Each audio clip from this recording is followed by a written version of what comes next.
இப்போ ectopic pregnancy அப்படிங்கிறது உங்களுக்கு எப்போ தெரிய வரும், நீங்கள் எப்படி தெரிஞ்சுப்பீங்க அப்படின்னு பார்த்தீங்கன்னா, உங்களுக்கு பீரியட் ஸ்கிப் ஆனதும் நீங்கள் ப்ரெக்னன்சி டெஸ்ட் பண்ணி பார்த்துப்பீங்க.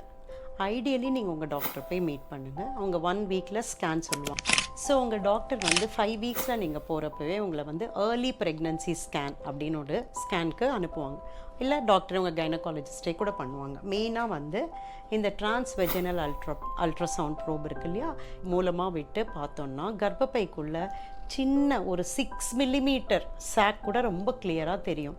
ஸோ அப்போ நம்ம வந்து கர்ப்பம் வந்து யூட்ரஸ்குள்ளே தான் இருக்குது ப்ரெக்னன்சி அப்படிங்கிறது நம்மளால் ரொம்ப ஈஸியாக கன்ஃபார்ம் பண்ண முடியும். சம்டைம்ஸ் நீங்கள் உங்கள் கைனகாலஜிஸ்ட்டை போகலை அப்படின்னாக்க சில சமயம் வந்து உங்களுக்கு அந்த ஒரு பெயினோ ஸ்பாட்டிங்கோ இருந்ததுன்னா இமீடியட்டாக நீங்கள் உங்கள் டாக்டரை போய் பாருங்கள். ஏன்னா இந்த 2 சிம்டம்ஸ் இருந்ததுன்னா உங்களுக்கு எக்டோபிக் ப்ரெக்னன்சியாக இருக்கலாம். அப்போ போய் உங்கள் டாக்டரை கன்சல்ட் பண்ணுங்கள். ஃபஸ்ட்டு எவ்வளோ ப்ரெக்னன்சிஸ் வந்திருக்கு யூட்ரஸில், சிங்கிளாக, ட்வின்ஸாக, யூட்ரஸில் தான் வந்திருக்கா, எவ்வளோ வீக்ஸ் இருக்குது, எல்லா இன்ஃபர்மேஷனுமே நம்மளுக்கு வந்து 5 to 6 வீக்ஸ்லேயே தெரிஞ்சிடும். அதனால இதை வந்து டயக்னோஸ் பண்ணுறது ரொம்ப இம்பார்ட்டண்ட்.